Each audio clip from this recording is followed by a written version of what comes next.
¿Qué tal? Bienvenidos a esta discusión abierta, una presentación de CNN Chile y Universidad Central. El debate ya está puesto en la mesa, las tareas escolares. Incluso se ha generado un proyecto de ley para prohibirlo. Habrá que regularlas. Es el tipo de tarea, no mandar tareas para la casa a los escolares. La jornada escolar completa se suponía que hacía que los niños hicieran las tareas y estuvieran en los colegios, pero eso no se ha dado. Se habla de que se les quita tiempo con las familias, que una jornada laboral, por ejemplo, de una persona dura 8 horas, y un niño, después de esas 8 horas, tiene que seguir trabajando. Parte de la discusión que aquí comienza, nota de contexto, y entramos a nuestro panel.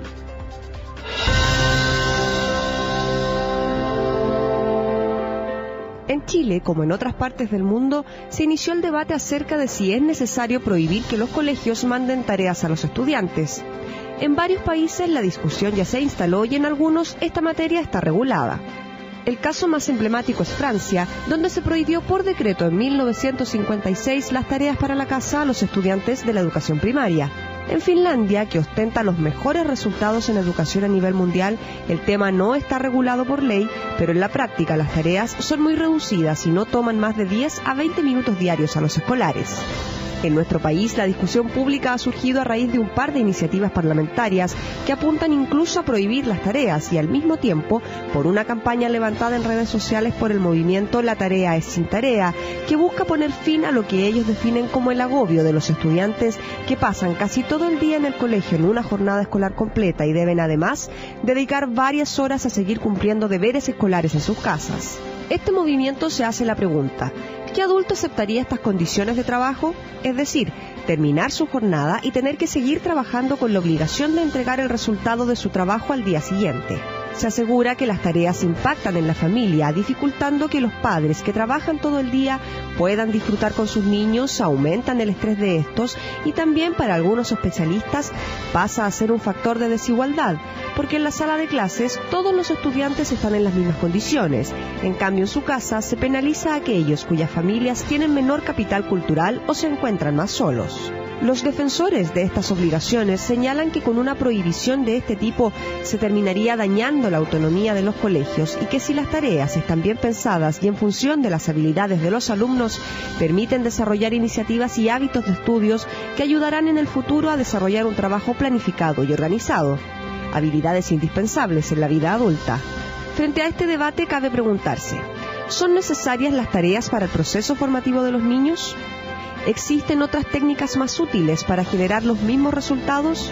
¿Generan un impacto negativo en las familias? ¿Aumentan el estrés? ¿Es conveniente que los padres ayuden a los niños en sus tareas?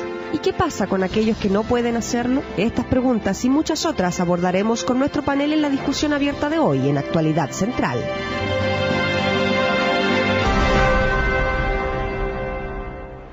Con esa música épica estamos comenzando este debate. Saludamos a Carolina Pessoa, psicóloga, directora del Magíster en Psicología Educacional y Gestión de Convivencia Escolar de la Universidad Central. ¿Cómo estás? Hola, ¿qué tal? Por acá saludamos a Paulina Fernández del movimiento La Tarea es Sin Tarea. Hola, Pablo. Loreto Jara, investigadora de política educativa en Educación 2020. Sí, hola, ¿qué tal? Y saludamos a Alicia Monsalve, quien es académica de la Universidad Central. Buen día. Bienvenida. Gracias. ¿Para qué sirven las tareas? La pregunta así de sencilla. Yo creo que tiene una utilidad, pero ¿cuál es el costo que hay que pagar por hacer tarea, mandarle tarea a los niños? Parto contigo. ¿Para qué sirven las tareas? Las tareas yo creo que en su inicio y desde donde yo puedo aportar, que es la psicología, ¿cierto? Tiene que ver con reforzar aprendizajes, con repetir, que es importante, con generar autonomía, con generar responsabilidad en los niños, y eso sería los objetivos fundamentales de para qué sirven. El tema es ver si están sirviendo para cumplir alguno de los objetivos propuestos inicialmente en lo que puede ser una tarea. ¿Y en el caso de 2020, ven de la misma manera la utilidad de las tareas? Nosotros vemos utilidad en los desafíos de aprendizaje. Si ese desafío de aprendizaje es una tarea bien hecha, bien pensada, bien diseñada, maravilloso. Si es una tarea tradicional, la típica, si es un cuestionario de 25.000 preguntas que va a tener que responder el domingo en la tarde, a última hora, no sirve. Pero sí sirven, si son desafíos de aprendizaje que tengan relación con lo que se espera que el estudiante esté aprendiendo según su nivel y según las características de la escuela, según el proyecto educativo, según sus intereses. Si eso es así, maravilloso, pero eso es un desafío de aprendizaje y no es necesariamente la tarea típica. Y un desafío de enseñanza también, para poder encontrar tareas creativas que sean llevadas por el niño y no termine siendo un trabajo para los papás. Exacto, ahí la creatividad docente se juega todo el tiempo en proponer desafíos de aprendizaje que sean novedosos, innovadores y efectivamente, valga la redundancia, desafiantes, ¿no?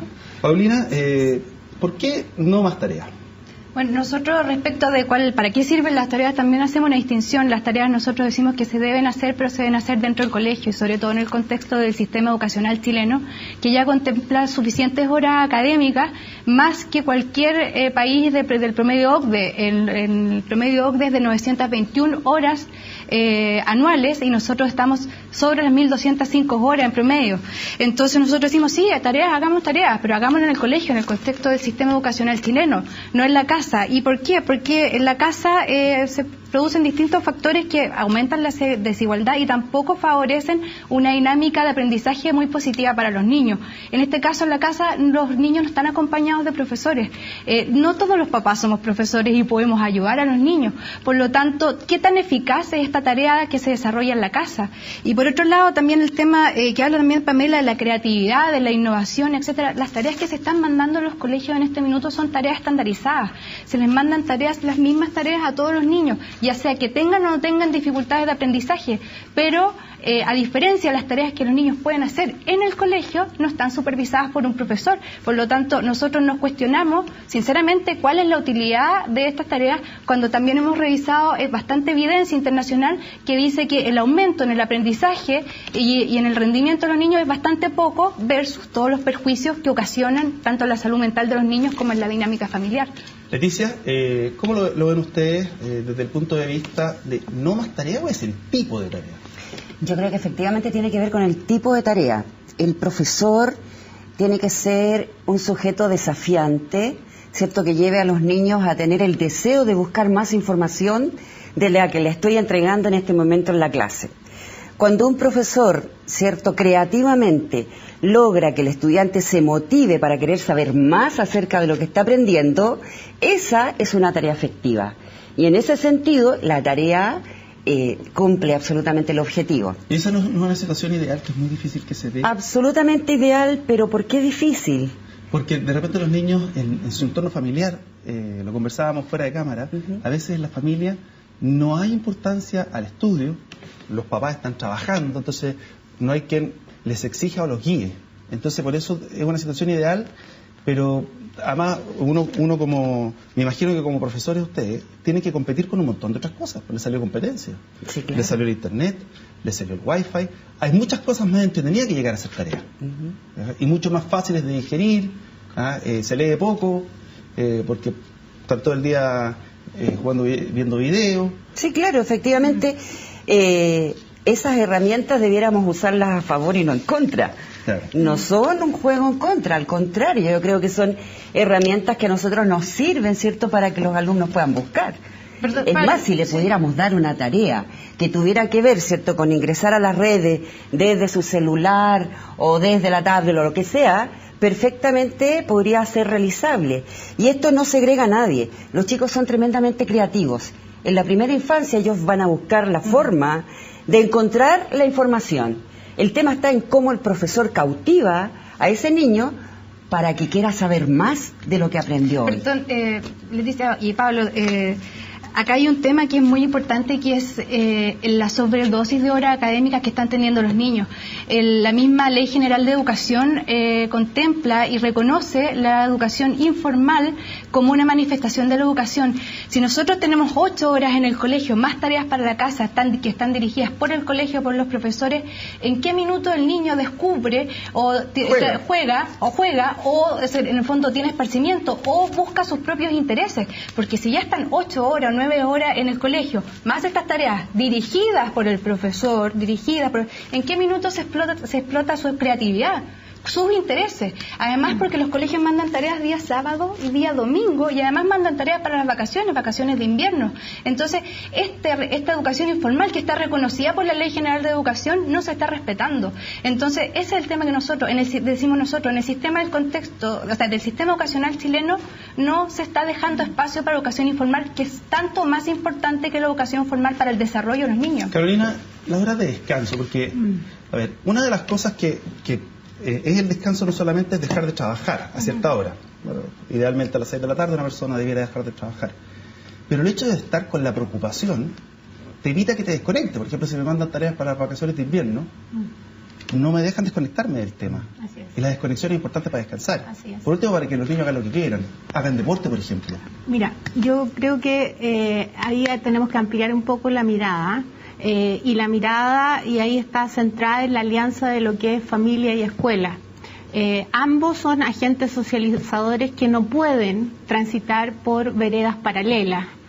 Tienen que, en el fondo, ser parte de la formación integral de los niños. Y cuando escucho comentar respecto de tiempo, respecto de cantidad de horas en que los niños están en aula, luego llegar a la casa, tener poca disposición para el descanso, para tener una higiene del sueño adecuada, que es muy importante, ¿cierto? Que asimilen bien esas horas de descanso, no con tensión, que la tarea está siendo un elemento tensionante y conflictivo a nivel familiar. Tomo las palabras que acá se han dicho de que la tarea tiene que convertirse en un insumo potenciador, motivador, que esté conectado a emociones positivas del aprendizaje, no emociones negativas. El niño llega a veces a las 6, 7 de la tarde, o el estudiante en general, después de haber ido a estudiar al Instituto Nacional y vivir en San Bernardo. Ese niño llega reventado.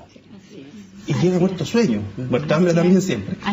¿En qué minuto se desconecta de la palabra colegio escolar? Porque lo está haciendo trabajar más de 8 horas. Es que tiene que desconectarse, tiene que tener higiene del sueño, tiene que tener pero descanso. le mandan una tarea motivadora y todo, pero es que no sé si conceptualmente ahí estemos utilizando bien la palabra. La tarea en sí, si tú le preguntas, yo hice mi pequeño sondeo ayer, hice mi tarea. Y mi tarea consistía en preguntar, bueno, ¿tarea o no para la casa? ¿Cierto? Cuando me invitan al programa. Y la respuesta es no. Le pregunto a mi hija, ¿qué opinaría tu curso? O sea, obvio, mamá, nadie te va a decir con tarea. O sea, nadie quiere tarea. Pero ¿a qué está asociada la tarea? La tarea está asociada a aquello que no pude resolver en el colegio, aquello que no aprendí muchas veces, aquello que no fui capaz de preguntarle al profesor. Puede que esté asociado entonces a elementos de tensión. Si tú me dices una tarea como un elemento reforzador, puede que sí. Puede que el estudiante te diga, sí, porque me sirve para que yo esté potenciando mi aprendizaje. Tú me dices desconexión. Es que ahí yo creo que tiene que ver con una articulación dentro de los colegios. Y esa articulación se está dando en algunos colegios. Me parece maravilloso que ahora esté planificado, por ejemplo, la cantidad de evaluaciones que se tienen en el mes y cuándo son. Cómo son las tareas y la coordinación entre los profesores también. Ahora, déjame contigo. ¿Tú me querías decir algo? Sí, que hay un tema que hay que mirarlo sistémicamente, en verdad, porque efectivamente lo maravilloso y lo bonito de esta discusión es que estamos hablando de temas pedagógicos, es decir, cómo aprender más y mejor, y cómo la familia quiere ser más partícipe del proceso educativo, y eso es de las primeras materias de la reforma educacional. Claro. Debió haber sido. Claro. Debió haber sido. En general siempre estamos conversando de elementos estructurales, de sistémicos, de financiamiento, pero no sé. Como que nos estamos metiendo en una conversación, y ahí ustedes tienen un gran aporte en la discusión, ¿verdad? Que en el fondo es cómo se involucra la familia en que los estudiantes aprendan más y mejor. Maravilloso. El tema es que las respuestas a las que estamos llegando es estandarizar y homogeneizar cosas que no son estandarizables, porque las realidades y contextos educativos son muy distintos. Entonces Carolina decía, efectivamente, si se necesita que un estudiante refuerce X contenido, X habilidad, y tal vez necesita una tarea para la casa. No se le puede prohibir a un profesor que le diga, ¿sabes qué? Estudiante X, tú tienes que hacer tarea Y para que esto profundice tu proceso de aprendizaje. No se puede estandarizar un tema que en el fondo tiene demasiadas características específicas del contexto, del estudiante, de la materia que se está abordando, de las habilidades a las que se quiere llegar. Entonces hay un tema ahí como de estamos dando una respuesta como muy estructurada, en vez de flexibilizar el asunto, que para allá tiene que ir las respuestas que da nuestro sistema educativo, a flexibilizar más que a rigidizar los procesos educativos. Me pregunto sobre la misma discusión que estamos haciendo, ¿las tareas están al servicio del aprendizaje de los niños o están al servicio de los resultados de los colegios o del resultado que quiere tener el Ministerio de Educación? Muchas veces nosotros hemos recogido testimonio en el Facebook que estamos hablando no tareas que sirven para repasar los contenidos que ya fueron vistos, sino para estudiar contenidos nuevos, tareas castigo, tareas para adelantarse a la universidad. Entonces la pregunta es, ¿estas tareas que se están haciendo están al servicio de los niños? ¿Están respetándose los derechos de los niños? ¿Por qué un adulto tiene regulado por el Código del Trabajo su derecho al descanso y los niños no? ¿Por qué no entendemos por qué los derechos de los niños, a pesar de que está en la Convención de los Derechos del Niño, el niño tiene derecho al descanso, tiene derecho al juego, tiene derecho al esparcimiento, y en este minuto los niños no pueden hacerlo? Entonces no entendemos por qué no podemos regular eso cuando los adultos sí tienen estandarizado y tienen en el fondo ciertos límites. Por ejemplo, un adulto, incluso voy a poner un ejemplo para que vean la poca importancia que le damos a los derechos de los niños y cómo minimizamos nosotros el derecho al descanso y a la integridad física y psíquica de los niños. Por ejemplo, la legislación laboral dice que las personas no pueden cargar más de 50 kilos con carga física, pero los niños llevan mochilas de 8, 9, 10 kilos cuando pesan 20. ¿Por qué se da esa noticia? ¿Por qué se respetan menos los derechos de los niños? Y la pregunta es fácil. Tenemos... La pregunta es súper fácil, la respuesta es más compleja. Sumamente compleja. Mira, si bien es cierto, los niños tienen derechos, todos tenemos derechos, pero yo siento que nuestros niños, y en eso involucro a mis hijos también, y nosotros mismos, ustedes que es más jovencita, han sido educados en una cultura del derecho, y pareciera ser que los deberes no están ahí conectados. Recuerdo cuando era niña, y evoco desde mi experiencia, mi mamá jamás se sentó conmigo, o mi papá a hacer una tarea conmigo. Yo hacía tareas en ese tiempo. Desde siempre existió la tarea. ¿Era una tarea? Y yo tenía, a lo mejor. ¿Qué promedio tenía? Tenía buenos promedios cuando chica. Ah, ya. En la adolescencia me fui a las pailas, como se dice. Como todos. Y yo hacía mis tareas sola, y mi mamá o mi papá me proveían de las herramientas que necesitaba para. A veces sí, a veces no. Pero hoy día, la tarea del apoderado, en este caso, debería ser proveer las herramientas que necesita el niño para hacer solo su tarea. Y si no sabe o no entiende cómo hacerla, la tarea ahí debiera ir de vuelta al profesor, y la mamá debiera decirle, pregúntale a tu profesor porque él te dio esta tarea y es él quien debiera darte la respuesta. Si tú no la tienes es porque no aprendiste en clase. Por lo tanto, va de vuelta a la pregunta y así resolvemos el problema. Ahora, en la diversidad, cierto, que tenemos en el aula, ciertamente hay niños que van a requerir la tarea, porque son niños que tienen ritmos más lentos, ¿cierto? Y hay otros que no van a necesitar para nada esta tarea, porque tienen habilidades propias. De profundización, que absolutamente. Que también van más rápido. Que tengo que ir a la pausa. Le pregunto después acerca de la competitividad que se da al interior, el estrés que genera, no solamente al hacer tareas, sino que en general los niveles de exigencia desde la familia, desde el colegio, desde los dos. Pausa, ya estamos de vuelta. Educación cívica. ¿Qué es el Estado? Es una organización política dotada de poder soberano que se ejerce sobre una población en un territorio determinado.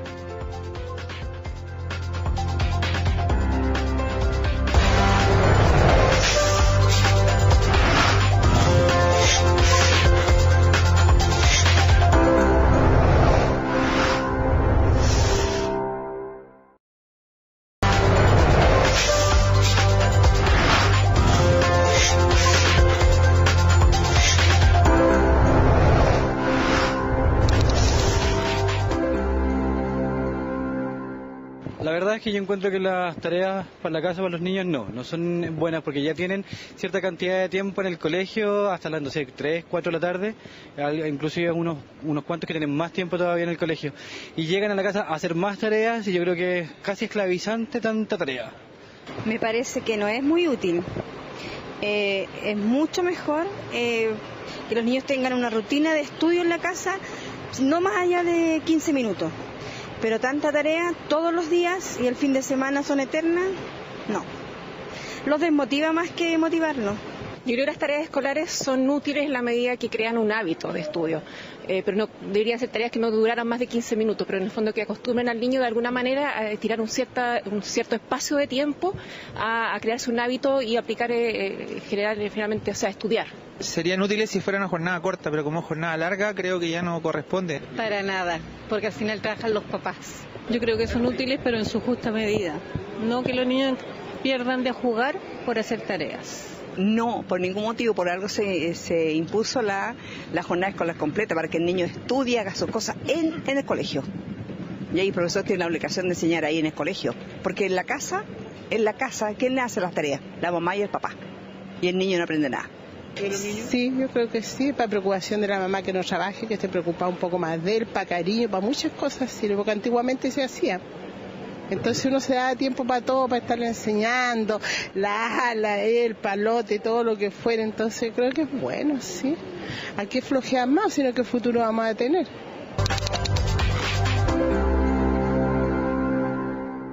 Ahí estamos de vuelta. ¿Y la jornada escolar completa no alcanza? Debiera alcanzar, pero la propuesta de la jornada escolar completa fue que los estudiantes cumplieran su currículum durante la mañana, ¿verdad? En sus 6 horas lectivas pedagógicas, y que luego en la tarde tuvieran actividades recreativas, tuvieran momentos de esparcimiento, tuvieran espacios para hacer tareas acompañadas de un tutor. Esa era la idea inicial. Pero ¿qué pasó? Llegó el CINCE, ¿cierto? Llegaron las evaluaciones internacionales y los colegios, ¿qué empezaron a hacer? A aumentar la jornada, no para tener espacio, ¿cierto?, de aprendizaje, sino que para cumplir con metas. Y en ese sentido, ahí fuimos perdiendo el rumbo. Ahora, la jornada escolar completa no alcanza. ¿Y por qué no alcanza? Yo creo, en cierto modo, uno ve cómo se portan los niños en los colegios, la verdad que están en otra. O sea, tú necesitas 15 minutos para que se callen y tienes que los últimos 15 minutos tratar de que te escuchen porque ya viene el recreo. Entonces, ¿por qué no alcanza? ¿Es porque no se concentran? ¿Porque los profes son malos? ¿Porque los niños son malos alumnos? ¿Por dónde viene? Da la impresión que hay muchos factores que no alcanzan, que en el fondo, ¿por qué los profesores no alcanzan a ver todos los contenidos?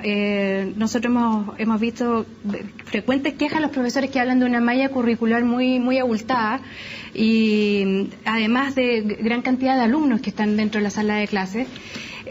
Claro, eso es una cosa importante. Que en el fondo son muchos los temas, pero a nosotros lo que nos interesa como movimiento, del movimiento de la tarea sin tarea, es que nosotros queremos que se respeten los derechos de los niños, y nos cuesta entender que a la gente le cueste profundizar este tema y decir, el niño tiene derecho al descanso. Y lo otro que también nos cuesta entender cuando se habla de la autonomía docente. La autonomía docente no es un principio absoluto. Nosotros, como equipo, el movimiento de la tarea sin tarea hicimos una revisión histórica de la autonomía docente, y en el año 1800 se castigaba a los niños con golpe, con el guante, con azote, arrodillarse, y se tuvo que decretar en el año 1877 sin discusión, o sea, sin poca discusión, o sea, fue muy discutido de que el profesor le pudiese pegar a los niños. Entonces, nosotros tenemos que ir avanzando. A nosotros nos llama mucho la atención que estamos frente a un paradigma con evidencia científica que es bastante abrumadora, que dice que las tareas en la casa sirven bien poco dentro de cierta edad. ¿Para ustedes es nada de tarea o una tarea de 15 minutos? Me explico, por ejemplo, matemáticas no se puede aprender de otra manera que no sea ejercitando. Sí, nosotros tenemos una propuesta que depende de distintos factores. En primer lugar, de la edad del niño. Del niño. No es lo mismo, por ejemplo, nosotros tenemos testimonios de niños de 7 meses a quienes les dan tareas. No es lo mismo una tarea a un niño de 7 meses, que tiene que ser... ¿7 meses? 7 meses, sí. A un niño de 7 meses le dieron una tarea, tenía que hacer animales marinos con material reciclado. ¿Dónde fue eso? En nuestro Facebook. Lo tengo acá, lo puedo mostrar. Acá está la foto, lo pueden buscar después. Lo pueden buscar. Pero es un juego, ¿no? No, lo tiene que hacer el papá finalmente. Yeah.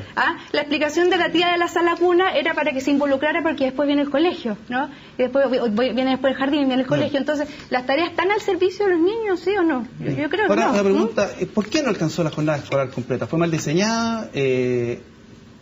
¿Es por lo que yo te decía, a lo mejor por la calidad de los alumnos, la calidad de los profesores, la cantidad de alumnos?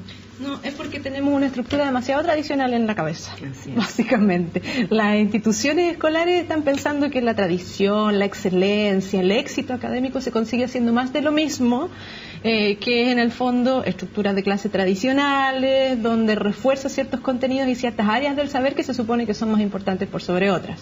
Entonces, en vez de hacer un taller de cine en la tarde, hace reforzamientos de matemáticas para el CIMSE, que esa es una condición estructural que en el fondo ha venido a entorpecer un poco la libertad de la escuela en torno a presiones que son sistémicas como las evaluaciones estandarizadas, pero también porque pensamos que es importante reforzar ciertas áreas del saber por sobre otras, y ese es un tema no menor.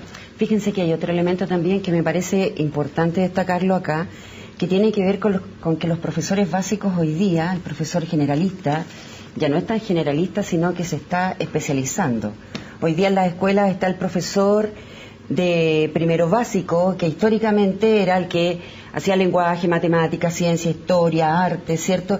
Y estaba permanentemente con el niño, se involucraba con el niño y conocía al niño en su estructura completa. Hoy día el profesor, hay escuelas y muchos colegios que están especializando al profesor en lenguaje.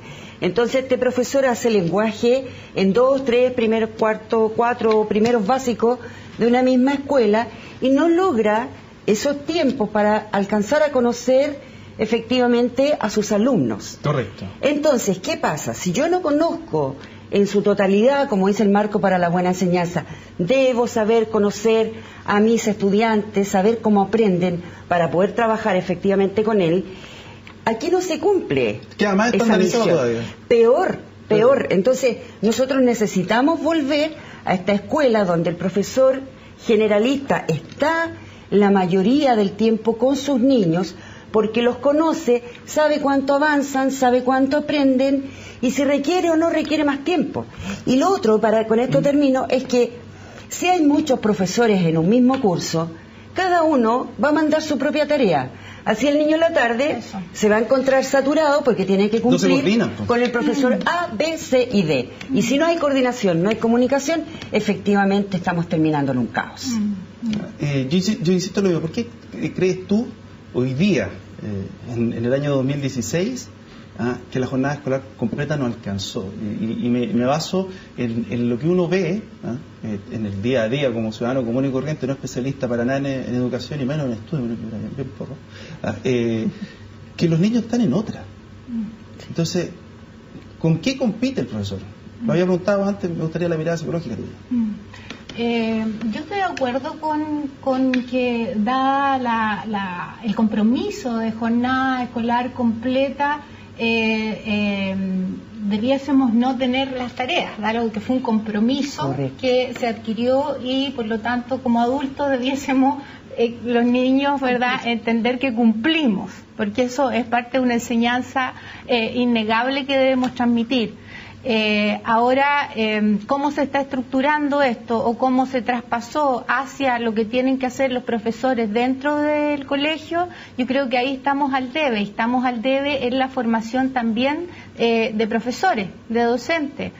A mí me llama la atención que en un magíster de psicología como el que yo dirijo, ¿cierto?, tenga muchos profesores interesados por psicología educacional. O sea, hay algo ahí en la formación inicial que estamos teniendo que necesariamente trabajar y que ese profesor se sienta comprometido con otras competencias y habilidades a desarrollar y a trabajar con los niños en un proceso de acompañamiento afectivo, efectivo, ¿cierto? Y que en el fondo motive procesos de aprendizaje en los tiempos que ha comprometido la jornada escolar completa. Dame un segundito que tengo que ir a la pausa. Les planteo el siguiente tema, las llamadas lecturas complementarias. Hoy día tenemos un problema de comprensión lectora pero tremendo. O sea, un 70% de la gente, no de los escolares, no comprende lo que lee. Así que vamos a hablar de ese tema de las lecturas complementarias. Y si se prohibieran las tareas, ¿no estaría afectando la autonomía educativa? A la vuelta de esto, la respuesta: educación cívica. ¿Qué es la soberanía? Aunque es un término muy amplio, podemos decir que la soberanía es el poder político supremo dentro de un Estado independiente.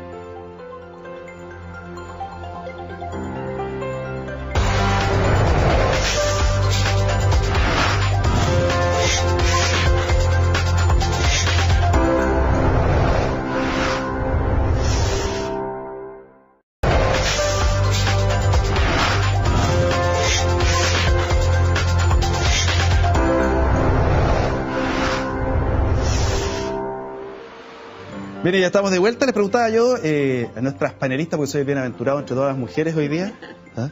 Respecto, por ejemplo, las llamadas lecturas complementarias. También es un trabajo. Porque ¿para qué venimos con cosas? El niño dice, uy, qué bueno, me va a mandar un libro, mamá, me va a mandar un libro, lo voy a poder leer. Tienen que estar las mamás encima. Y la lectura complementaria también podría ser una tarea, pero aparentemente sumamente necesaria. Sí, totalmente. El caso es que sería interesante avanzar, por ejemplo, en una batería de opciones para que los estudiantes escojan qué quieren leer, y no que te digan, esta es tu lectura complementaria, y en un orden, además, en el año, donde todos tienen que estar leyendo lo mismo, que no necesariamente es de su interés o de su motivación. O sea, me imagino yo que les debe ser más atractivo leer Harry Potter que Machapulay. Que puede ser que sea necesario leer las dos cosas, ¿me entiendes? Yeah. Porque no es restringir ni recortar la visión de mundo. Mío sin campeador. No para que leer completo el mío Cid Campeador a estas alturas del milenio, digamos. Claro, pero en el fondo ampliar la perspectiva, la variedad, o a propósito de lo que se mencionaba hace un rato de las tecnologías de la información y la comunicación, googlea X cosa, dale el desafío de aprendizaje de que encuentre un texto, un material que le interese leer. O que lea el diario. Noticia también es parte de las tareas que dan en los colegios. Exactamente. Y si en el fondo las actividades complementarias debieran ser un poquito más lúdicas, no tiene que ser la obligación y no tiene que ser así como tan restrictivo y tan castigo, tan estandarizado, tan homogéneo. Se puede jugar un poco con las estructuras. A mí me llama la atención, reitero, esto de que estén clasificadas tareas castigos, tareas sanciones. Están efectivamente las tareas asociadas a sanciones y castigos. El dimensionar durante el mes la coordinación entre los profesores respecto de las actividades de los estudiantes fuera y en la casa, cuál es el objetivo pertinente de aprendizaje que tiene, esa es la discusión que hay que tener a la hora de hablar de generar actividades extra o no. Yo creo que por ahí puede ir. Nosotros, yo quería retomar un poco que dicen que nosotros habíamos crecido en la edad de los derechos y no los deberes. Nosotros, muy por el contrario, la misma Constitución y la Ley General de Educación dice que los padres tenemos el derecho preferente y el deber de educar a nuestros hijos. Nosotros estamos utilizando y estamos haciendo valer y estamos ejerciendo nuestro deber de educar a nuestros hijos, cosa que en este minuto los colegios no nos permiten con esta gran cantidad de tareas. Y lo que nosotros queremos proponer como movimiento efectivamente es que se genere esta discusión, porque con las tareas para la casa estamos hablando frente a un paradigma, parece que no se pueden tocar. O sea, todo el mundo dice, no, es que generan hábitos, es que son buenas. Veamos la evidencia, conversemos, porque estamos hablando de una educación que es del siglo XIX. Uno ve una sala de clases del siglo XIX, uno googlea y es exactamente igual a una sala de clases de hoy día. Si yo googleo un auto del siglo XIX o el siglo XX, es muy distinto al de ahora. ¿Por qué no hemos avanzado en educación? ¿Por qué seguimos arraigados y así y anquilosados en el tema de la tarea para la casa, que hay que hacer la guía? El mismo pupitre, el mismo pupitre. Han pasado 5 generaciones por el mismo pupitre. Y en la modernización de la educación, en la innovación que le gusta tanto Educación 2020, no han ayudado ni las autoridades, ni las fundaciones, ni los académicos. Hemos sido los papás que hemos estado presionando porque queremos una mejor educación para los niños y que sea para el futuro y para ahora, ¿no? Para ahora. Mira, a nivel laboral, uno de los grandes déficits o grandes deudas que que tenemos como chilenos, lo poco productivo. Muchas horas, poca producción. Entonces yo me pregunto, es que también en la sala de clase, porque aquí la responsabilidad la tiene el profesor, ¿es poco productivo? Es relativo, porque yo insisto... O sea, mucha hora para poco resultado. Yo insisto, el profesor de partida, cuando suena el timbre para entrar a clases, o la campana antes, el profesor recién se para a la sala de profesores. El profesor debiera estar en la sala recibiendo a los estudiantes que llegan de recreo y no al revés, que los estudiantes te esperen como antes, ¿cierto? Que entraba y todos los alumnos se paraban y saludaban. No, el profesor debería estar ya en la sala recibiendo, acogiendo, ¿cierto? Y de alguna manera motivando al estudiante para querer ingresar. Cuando un profesor marca diferencias, el estudiante quiere llegar a tu clase, no se retrasa. Así es. Y cuando un profesor marca la diferencia, termina la hora de clases y el estudiante no sale corriendo porque tocó el timbre o se tienen que ir a recreo. Es más, hay muchas veces en que te piden más o que te dicen, oh, qué buena la clase. Si eso pasara efectivamente en las aulas, ese niño que se quedó y que no arrancó, ¿cierto?, de tu clase, va a querer ir a buscar. Pero ¿qué hace un profesor, perdón, con 45 niños? O sea, los profesores están realmente agobiados. Nosotros estamos, o sea, nosotros creemos que el sistema educacional entero chileno está enfermo, entero agobiado, y efectivamente son muchas horas de clases que no rinden absolutamente nada, y no lo decimos nosotros, lo dicen las cifras OCDE. Entonces, ¿qué es locura, como decían Einstein? Es hacer las cosas siempre iguales y querer resultados distintos. Seguimos haciendo lo mismo con resultados pésimos. Una pregunta a ustedes dos. ¿Y qué pasa con los niños que tienen más dificultades para el aprendizaje? Los llamados niños con déficit atencional, antiguamente hiperkinéticos, los niños que, por ejemplo, les cuestan más las matemáticas, ellos van quedando atrás del modelo, y la única forma de tenerlos es hasta con clases, los que pueden, que son muy pocos, clases particulares en la casa. Mira, yo quiero ahí tomarme lo que tú decías, Leticia, recién, de los procesos observacionales que tienen como deber que cumplir los profesores. También concuerdo que la gran cantidad de estudiantes que hay en un aula no da para hacerse cargo y para de cada uno de los estudiantes y conocerlos bien y en cabalidad, que sería lo óptimo. Lo óptimo es que en los procesos educativos nosotros pudiésemos trabajar coherentemente con la edad de los niños, con los tipos de familias de los cuales provienen los niños, con los tipos de tareas que estamos dando, qué es una tarea, qué es una actividad, qué es una guía, qué es este libro de lectura complementaria, cómo despierta las curiosidades, y desde ahí, desde lo que tú planteas, las individualidades del niño. Los niños con déficit atencional necesitan un reforzamiento, necesitan un apoyo, y que no solo tiene que ver con tareas para la casa, y estamos hablando de apoyo, ¿verdad?, de otros profesionales también que tienen que estar ahí colaborando con que ese niño aprenda a la edad que tiene que aprender y no después. ¿Loreto? Sí. ¿Cómo podríamos calificar al apoderado chileno? Podríamos, se lo pregunto a la mesa, porque de repente... Te hago una pregunta en que te pillo, pero da lo mismo, aquí es compartir. ¿Cómo es el apoderado chileno? Porque uno ve en los colegios, yo voy a la reunión de apoderado y veo papás súper comprometidos. Sí. En otros casos, papás poco comprometidos. Sí. También están las mamás huevo duro, esas que van a todos los paseos, pero ese es otro tema.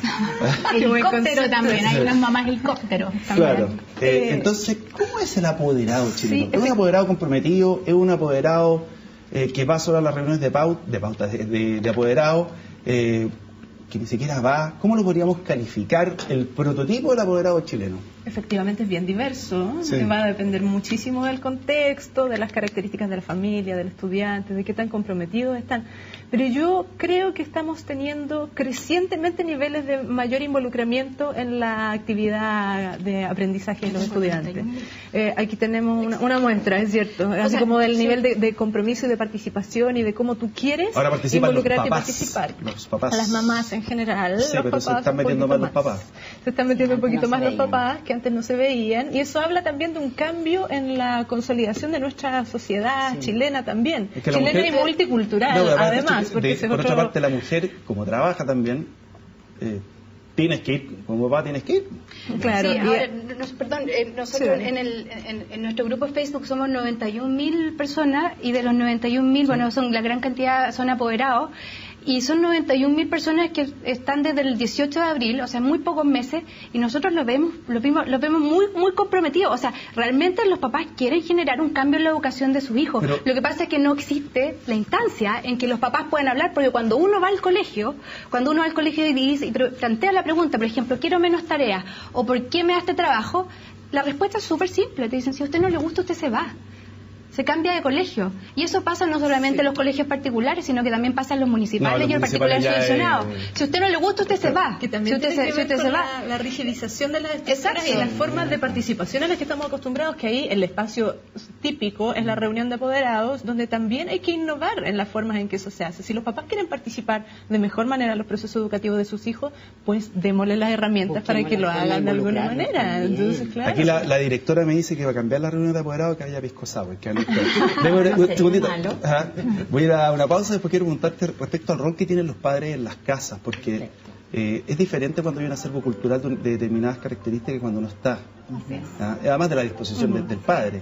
Hoy día no sé si lo que voy a decir estoy pasado de moda, en una casa donde hay diccionario y enciclopedia, bueno, hoy día está todo en internet, diferente cuando están las disposiciones como para que haya ambientes de estudio a cierta hora. Pausa y ya estamos de vuelta con este dato central. ¿Qué es un gobierno? Es el conjunto de personas y organismos que toman las decisiones y dirigen una determinada unidad político-administrativa.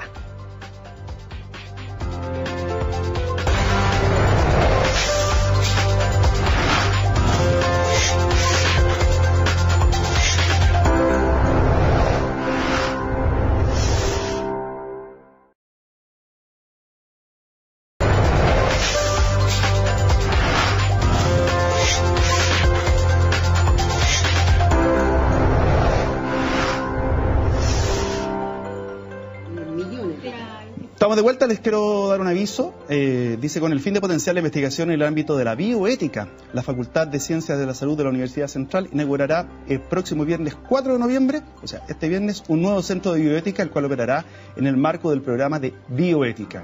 La actividad de convocatoria ampliada, pueden ir todos, se llevará a cabo a las 12 horas en la avenida Santa Isabel 1278. Las informaciones en www.ucentral.cl. Te preguntaba por el rol de los padres, porque ahí se producen varias cosas, diferente acervo cultural, tiempo de disposición.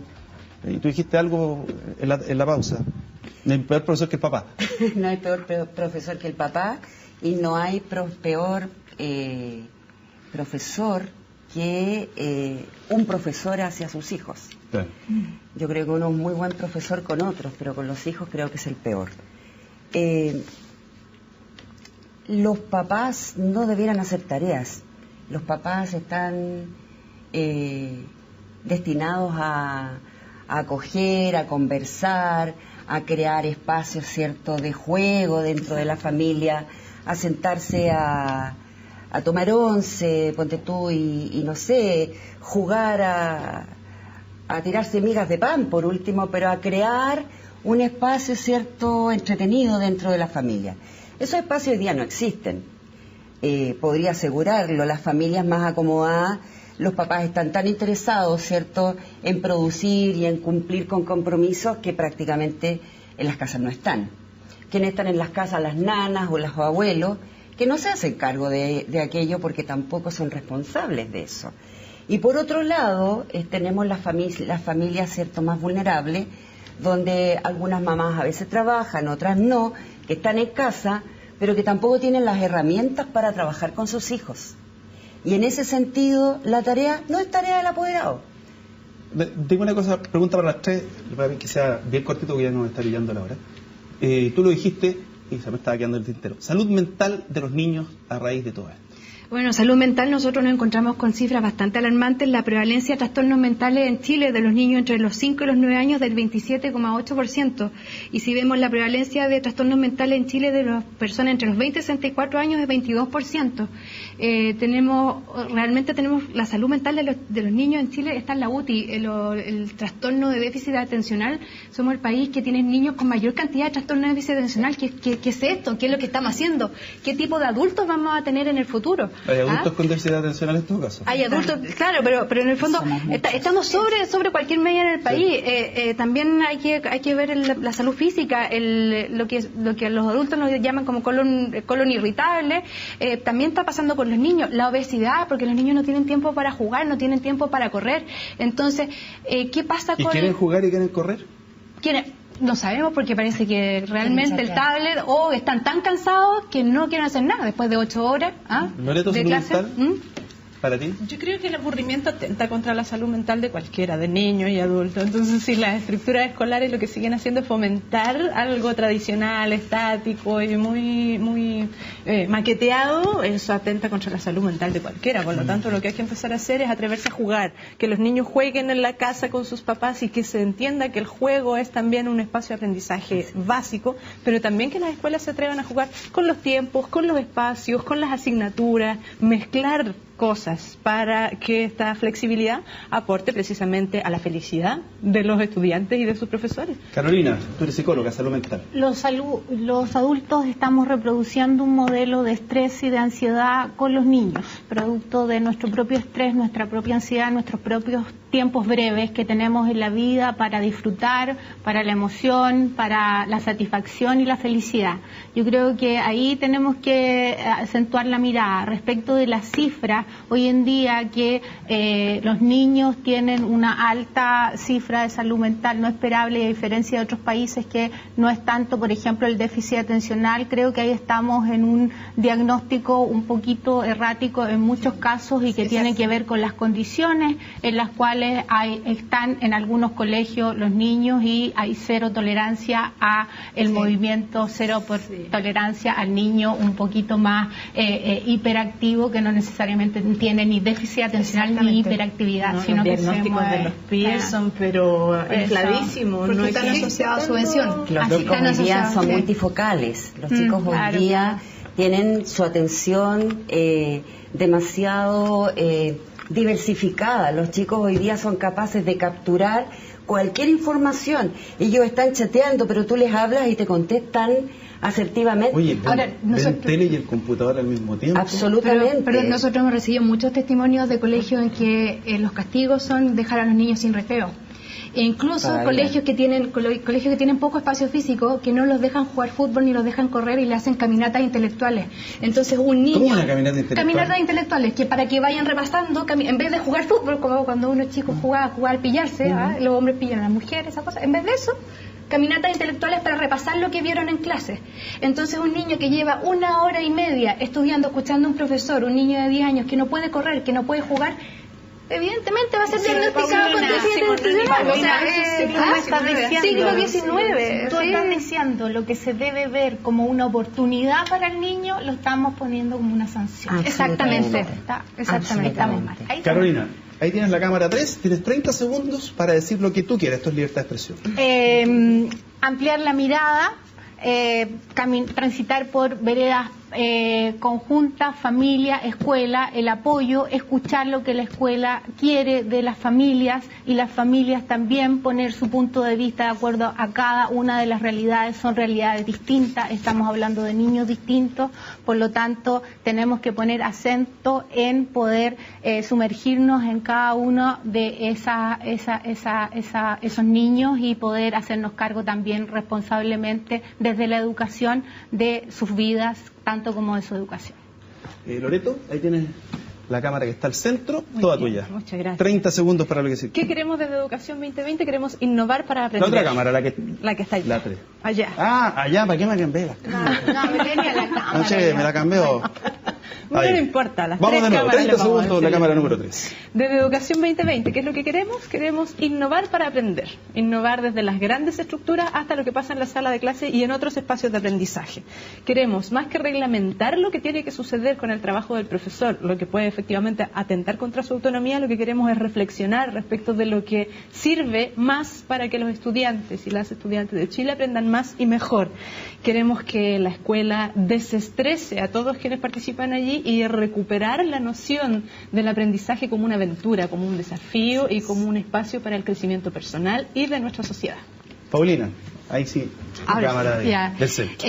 Bueno, nosotros los invitamos a todos a participar de nuestro movimiento La Tarea es Sin Tarea. Estamos en Facebook y en la página web La Tarea Sin Tarea. Somos 91.000 padres y también profesores y profesionales de la salud que queremos que la educación de este país cambie y que no sigamos una educación del siglo XIX, y queremos que las autoridades se suman y que se hagan responsables, tanto el Ministerio de Educación como también las personas que saben de educación, para que nuestros niños aprendan de verdad y sigamos subiendo en estándares nacionales e internacionales, y que los niños de verdad aprendan.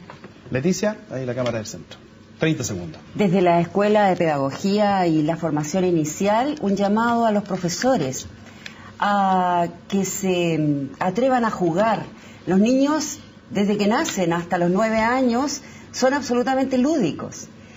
El juego es una estrategia de aprendizaje. Y si el profesor se atreve a jugar con sus niños, paralelamente va a ir aprendiendo una multiplicidad de contenidos. Atrévanse a jugar. Cuando los niños pasan de prekinder a primero básico, inmediatamente son, ¿cierto?, tratados como, no como personas, sino que como entes que se tienen que mirar la nuca y escuchar a un profesor. Pónganlos a jugar, pónganlos a aprender y motívenlos para querer saber más de lo que usted le entregó en la clase. Bueno, yo tengo que hacer una tarea, despedirlas, darle las gracias por habernos acompañado. Interesante conversación. Buenísimo, gracias por la invitación. Aquí con puras mujeres. Hoy día salí bendito. Nos encontramos el próximo fin de semana. Esto ha sido Actualidad Central, una discusión abierta, presentación de CNN Chile y Universidad Central. Ahí nos vamos a encontrar con otro tema país.